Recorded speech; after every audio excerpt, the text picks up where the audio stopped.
कुछ उल्लू पेड़ की झुरमुट में बैठ करके मीटिंग कर रहे थे। सूरज सूरज यार होता कहाँ है सूरज? तूने सुना है सूरज होता है? ना यार मैंने भी नहीं सुना, सूरज नहीं होता है। फिर तीसरा उल्लू आया, क्या बात चल रही? अरे बात ये चल रही भाई कि सूरज होता है क्या? बोले तुम्हारा क्या कहना? बोले मेरा कहना वही जो आपका कहना। बोले क्या? न सूरज नहीं होता है, होता तो दिखता भी और प्रकाश भी होता। तभी चौथा उल्लू आया, बोले भाई क्या बात चल रही है? बोले उल्लू होता है। उल्लू बोला सूरज होता है? बोले ना, सूरज वूरज जैसी कोई चीज होती ही नहीं भाई, ये सब फालतू की बातें, अफवाह फैलाई गई है सूरज के नाम की। अब बताओ आप जितने यहां बैठे हो, एक उल्लू कहे कि दो उल्लू कहे कि तीन उल्लू कहे कि चार उल्लू कहे कि सूरज नहीं होता, सूरज नहीं होता, सूरज नहीं होता। अरे 20 उल्लू कहे चाहे 20,000 कहे, आप 20,000 उल्लू की बात मान लोगे? बोलो ना। क्योंकि आपकी आंख खुली है और जिसकी आंख खुली है उसको सूरज दिखाई देता है।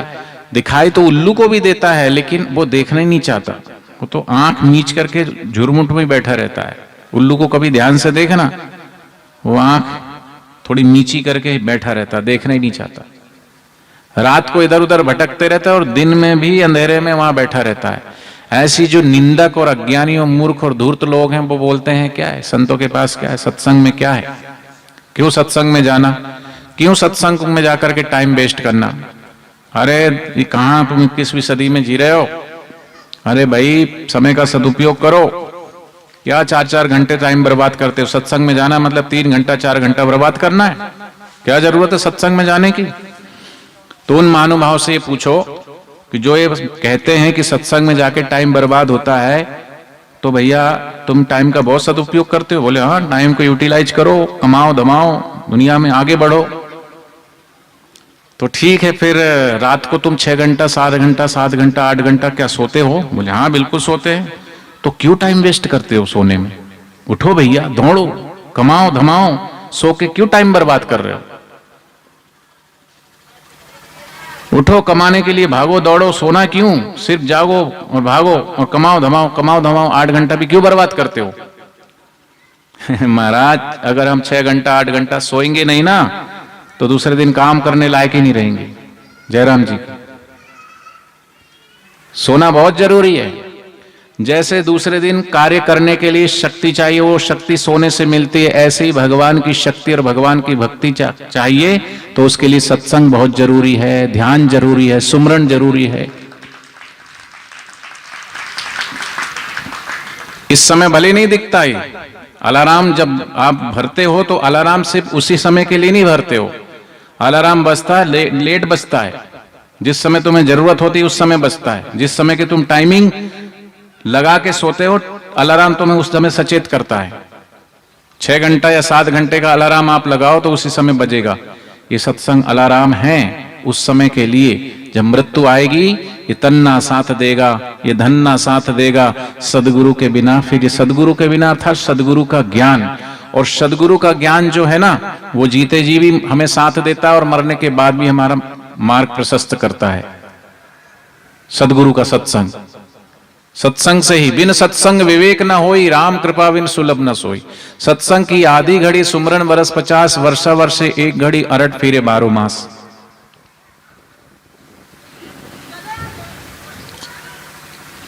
लेकिन हम जैसा संग करते हैं वैसा रंग चढ़ जाता है। अब कई लोग बैठ करके गपशप लगा रहे होंगे, कई लोग बैठ करके चौपाल में वो ताश खेल रहे होंगे। ताश खेलने में टाइम वेस्ट नहीं होता, गपशप लगाने में टाइम वेस्ट नहीं होता, टीवी चलाने में टाइम वेस्ट नहीं होता, मोबाइल चलाने में टाइम वेस्ट नहीं होता, सत्संग के लिए टाइम वेस्ट होता है। किसको उल्लू बना रहे हो? खुद ही उल्लू हो तुम।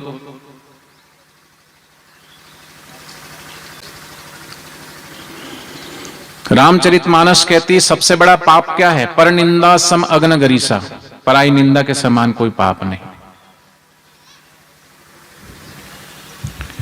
एक संत किसी राजा के द्वार पर भिक्षा मांगने के लिए आए,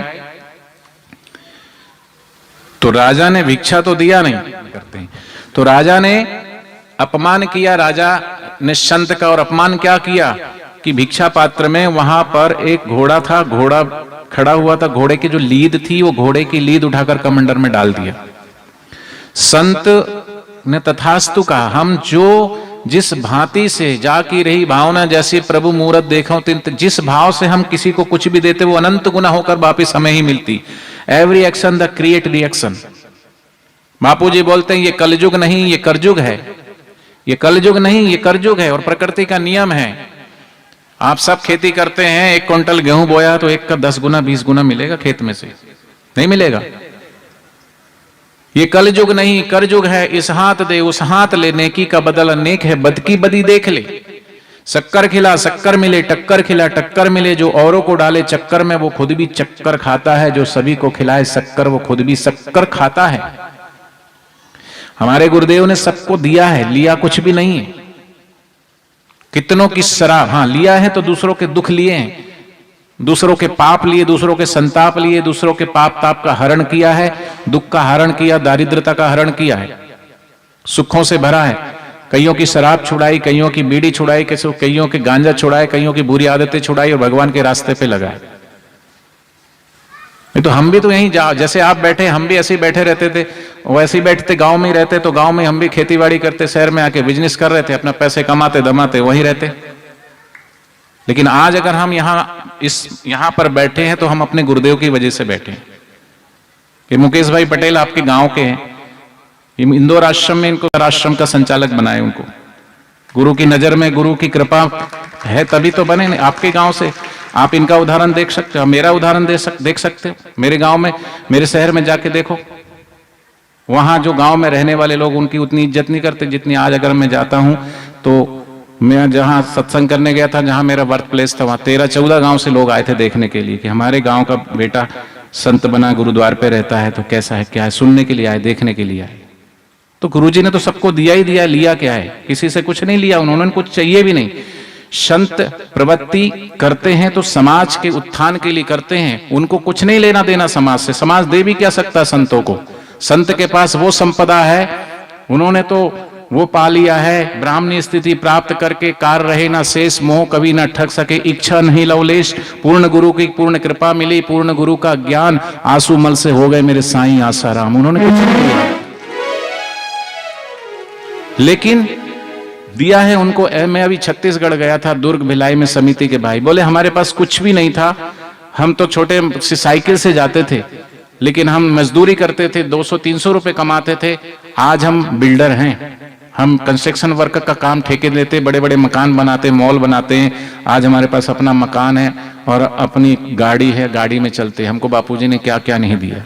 कितने कितने लोग क्या क्या अनुभव बताते हैं। बापूजी बाहर थे तब भी और अभी भी बाहर है। कोई ये बोले कि बापूजी भीतर है, हाँ भीतर है, लेकिन वो सिर्फ जोधपुर की 4 दीवारी के भीतर नहीं, वो सब भक्तों के दिल के भीतर बैठे हुए आज भी, सबके हृदय में। क्योंकि ये सदगुरु का दर है, यहाँ मनमानी नहीं होती। निंदा करने वाले चाहे कितनी भी निंदा करे, सच्चे गुरु भक्तों को कोई परेशानी नहीं होती। सच्चे गुरु भक्त कहते अरे निंदा को कुछ तो है बापूजी में, बचना बापूजी की दुनिया यूं ही दीवानी नहीं होती। आज आप हजारों हजारों की संख्या में बैठे हो तो आपके भीतर भी तो गुरुदेव के प्रति श्रद्धा है, प्रेम है, विश्वास है, तभी तो आप आए हैं। और यहाँ की बात नहीं, कल रुस्तमपुर में सत्संग था, वहां भी ऐसी भीड़ आई थी। रुस्तमपुर और सिलोदा की बात नहीं, पूरे देश भर में जहां जहां हम जाते हैं कहते हैं अद्भुत आनंद आता है जब होते हैं सदगुरु के दीदार, तभी तो दौड़े दौड़े आते हैं दूर दूर से नर और नार। कुछ तो मिला है, कुछ तो दिया है गुरुदेव ने समाज को। आज समाज अशांति के इस मोड़ पर खड़ा है कि घर घर में कलेश मचा हुआ है, सास बहू का झगड़ा हो रहा है, बाप बेटे का झगड़ा हो रहा है, माँ बेटी का झगड़ा हो रहा है, माता पिता का अनादर हो रहा, शहरों में वृद्धाश्रम खुल रहे हैं, विदेशी कल्चर भारत के अंदर आ गया है और बस आप सब समझते हैं। लेकिन पूज्य बापूजी ने ऐसे समय में भी मातृ पितृ पूजन दिवस शुरू कराए, लेकिन हम उन महापुरुषों के सद्गुणों को नहीं देखते और मीडिया ने दिखा दिया। पूज्य बापूजी अगर आज जोधपुर में हैं तो वो सिर्फ उनका ये दोष है कि वो बच्चों के अंदर अच्छे अच्छे संस्कार भरते हैं। बाल संस्कार केंद्र, उन्होंने 21-21 हजार बाल संस्कार केंद्र खुलवाए जहां उनको सिखाते हैं कि तिलक लगाओ, हनुमान चालीसा का पाठ करो, श्रीमद् भगवद गीता का पाठ करो, त्रिकाल संध्या करो, संस्कार देना चाहते, बापूजी बच्चों को चरित्रवान बनाना चाहते हैं। लेकिन विदेशी कल्चर नहीं चाहता कि हमारे बच्चे चरित्रवान बने। वो तो पिक्चरों के माध्यम से, सीरियलों के माध्यम से, इंटरनेट मोबाइलों के माध्यम से आज चरित्र का हनन हो रहा है। बापूजी आज की स्थिति को देख करके बापूजी रो पड़ते हैं। बापूजी सत्संग में कहते हैं कि आज जितना हमारे बच्चों के साथ अत्याचार हो रहा है किसी युग में नहीं हुआ। आज बच्चों को देसी घी नहीं मिलता, देसी दूध नहीं मिलता, देसी अच्छा खाना नहीं मिलता, सब मिलावट भरा जमाना। और ऐसे मिलावट शरीर के अंदर जो रज और वीर्य बनता है वो पिक्चर देख करके और गंदे गंदे ऐसे अश्लील दृश्य देख करके बच्चे ऐसे खाली हो रहे हैं, चिड़चिड़े हो रहे हैं, गुस्सेल हो रहे हैं। रासायनिक खाद खेत में डाल दिया गया है, यूरिया, फास्फेट, सल्फेट, कितने क्या क्या चीजें। अनाजों में इतनी गर्मी आ गई, जहर भर गया अनाज के अंदर। तो समाज के बीच में संत आते हैं। हनुमान जी वो निवृत्ति प्रधान संत हैं। संत ब्रह्म ज्ञान को पाकर अपनी मस्ती में रह सकते, लेकिन फिर भी वो प्रवृत्ति प्रधान समाज के बीच में आते हैं।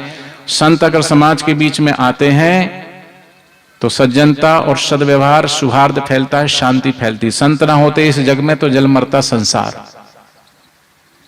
तो बापूजी ने 20,000 युवा सेवा संघ का निर्माण करवाए। बापूजी ने सैकड़ों गौशालाएं खुलवाई जहां गायों का संवर्धन हो। बूढ़ी बूढ़ी गायें जहां इधर उधर, हरदा में गौशाला है, आपके इंदौर में गौशाला, भोपाल में गौशाला है, छिंदवाड़ा में गौशाला है। तो गायों की वहां सेवा। अब हम सोचते कि हम दूध के लिए गाय रखी, ऐसा नहीं है। वहां पे कितनी सारी गाय, मैंने पूछा इतनी कितनी गाय, बोले इसमें इतनी इतनी गाय है, 200, 250, 300 गाय। और दूध कितना है, बोले 3 लीटर।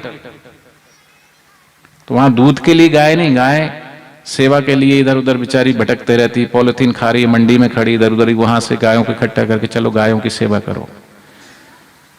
हम लोग जो पूरा जीवन बापूजी के चरणों में समर्पित किया है, तो बापूजी ने हम लोगों को समाज की सेवा में लगा दिया कि चलो तुम सेवा करो। वो संस्कार हमको दिए, वो ज्ञान हमको दिया कि तुम जाओ समाज में बांटो। कोई गौशाला संभाल रहा है, कोई ऋषि प्रसाद संभाल रहा है, ऋषि प्रसाद का ज्ञान जन जन तक पहुंचे, लोक कल्याण का ज्ञान। गुरुकुल खोले कि हमारे बच्चे शिक्षा के साथ साथ संस्कार भी उनको मिले। लेकिन जब हमने बापूजी क्यों गुरुकुल खुलवाने की क्यों जरूरत पड़ी कि इस देश में कॉन्वेंट स्कूल खोल रहे हैं और कॉन्वेंट स्कूलों के माध्यम से हमारी संस्कृति को फिर से गुलाम बनाने के लिए धर्मांतरित कर रहे हैं। ईसाईकरण हो रहा है इस देश के अंदर, और बापूजी के जाने के बाद तो बिल्कुल धड़ल्ले से हो रहा है, खुलेआम हो रहा है। लेकिन हमें क्या, हमें तो अपना परिवार पालना है, हमें तो अपनी दुकान और मकान देखना है, इसके बाहर तो हमें निकलना नहीं है। लेकिन हमारा परिवार के प्रति भी कर्तव्य, हमारा समाज के प्रति भी कर्तव्य, हमारा देश संस्कृति के प्रति भी कर्तव्य है। जिस देश की हम रोटी खा रहे हैं, जिस देश की हम हवा ले रहे हैं, जिस मातृभूमि में हमारा जन्म हुआ है, उस राष्ट्र की रक्षा के लिए भी हमें सोचना पड़ेगा। और कोई बाहर से इसकी रक्षा करने नहीं आएगा। तो हम रक्षा तो करते नहीं, लेकिन जो रक्षा करते हैं ऐसे संतों का सहयोग भी नहीं करते, बल्कि उनको ही उनके अंदर ही दोष दृष्टि रखकर उनके ऊपर उंगली उठाने लगते हैं। और वो भी अपनी आंखों से कभी देखा नहीं, लेकिन मीडिया ने भर दिया, सुना दिया, तो वैसी एक धारणा बना करके बैठ गए। गुरुकुल शिक्षा के क्षेत्र में बापूजी आए, तो बापूजी ने जब गुरुकुल खुलवाया इस मध्य प्रदेश सरकार ने, बच्चे जो टॉपर बच्चे आए उनको प्रोत्साहन मिला, पुरस्कार मिला, तो कॉन्वेंट स्कूल वालों को थोड़ा सा मिर्ची लग गई, तो गुरुकुलों को ही बदनाम किया गया। अहमदाबाद गुरुकुल को बदनाम किया गया, छिंदवाड़ा के गुरुकुल को बदनाम किया गया, और बदनाम करके बापूजी के ऊपर आरोप लगाए। फिर चलता रहा केस, 2013 में क्लीन चिट मिल गई, कुछ नहीं हुआ। तो फिर जो सत्ता पर बैठे ऐसे लोगों ने ऐसा कानून बनाया और बस सिर्फ आरोप लगा दिया। कोई किसी पे भी आरोप लगा दिया, आरोप लगा दे, बस कानून ऐसे हैं। और कानून का विरोध बापूजी ने किया, चाहे वो दहेज प्रथा का कानून था कि घर में अगर लड़की ब्याह के आती है और ठीक ठाक नहीं पढ़ती तो घर में रिश्तेदारों का 10-12 लोगों का नाम लिखवा दे, सब चले गए जेल में। मामा का लिखा दिया, बुआ का लिखा, फूफा का, चाचा का, चाची का, सबका लिखवा दिया। मेरे को मारते, मेरे को पीटते, मेरे को पैसे के लिए झूठा मूठा जो भी। बापूजी बोले कि एक तरफा कानून नहीं होना चाहिए, जिसके ऊपर आप आरोप लगा रहे वो भी किसी का बेटा है, उसका भी ख्याल रखो, बेटी का भी ख्याल रखो, बेटे का भी ख्याल रखो। लेकिन कानून का हथियार की तरह आज इस्तेमाल हो रहा है। ऐसे जब ये पोक्सो एक्ट बन रहा था तब भी बापूजी ने, अंधश्रद्धा उन्मूलन कानून बन रहा था तब भी विरोध किया था बापूजी ने कि समानांतर कानून होना चाहिए। लेकिन सत्ता पर बैठे लोगों ने ये क्यों षड्यंत्र किया, ईसाईकरण को बापूजी ईसाईकरण रोकने के लिए आदिवासी क्षेत्रों में कितना काम करते, झारखंड में, बिहार में, उड़ीसा में, इधर झाबुआ क्षेत्र जो है, आप जाके देखो मध्य प्रदेश और गुजरात की बॉर्डर, हम तो घूमते रहते, हमें पता है। आज इस देश के अंदर इस तरीके से ईसाई अपने पैर फैला रहा है, और उन्होंने देखा कि लोग किस तरीके से मोल्ड हो, किस तरीके से मुड़े, तो उन्होंने, ईसाइयों ने अपने व्हाइट कपड़े छोड़ करके, पादरी के कपड़े छोड़ करके भगवे कपड़े पहनने लगे, चर्च का नाम बदल करके आश्रम लिखवाने लगे, अगरबत्ती और धूप बत्ती जलवाने लगे, और अंदर क्रॉस पहनाने लगे लोगों को। लेकिन हमें क्या भैया, हमें तो भाई अपना काम बनता, भाड़ में जाए जनता, हमारे बच्चे भले, हमारी दुकान भली, हमारा मकान भला, हमारा खेत भला, तो फिर से हो जाओ अंग्रेजों की तरह, फिर से गुलाम, या मुसलमान गुलाम बनाएंगे या अंग्रेज गुलाम बनाएंगे। आदत पड़ गई है गुलामी की, आवाज उठाना नहीं है, और जो आवाज उठाते उनके साथ लगना नहीं है, बल्कि हिंदू ही हिंदू की काटते रहता है। पेड़ रो रहा था, कुल्हाड़ी ने उसको काटा, वो कह रहा हम किसको दोष दें, इस कुल्हाड़ी का कसूर नहीं है, कुल्हाड़ी में जो बेसा लगा, हत्या जो लगा ना, हत्या क्या बोलते आप हैं, डांग, उसी ने तो काटा है ना, सहारा तो उसी का लिया उसने, अपनों नहीं लगाया ना, अपनों नहीं लूटा।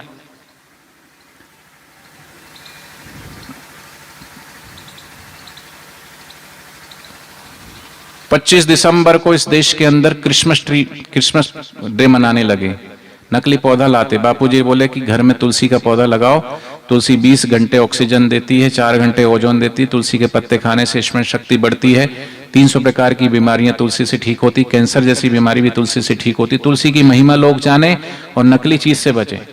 असली चीज बापूजी ने कोई ना कोई विकल्प खड़ा कर दिया कि समाज गलत चीजों की तरफ ना जाए और अच्छी चीजों की तरफ बढ़े, हमारे बच्चे गलत दिशा में ना जाए, तो बाल संस्कार केंद्र खुलवा के संस्कार उनके अंदर देने लगे।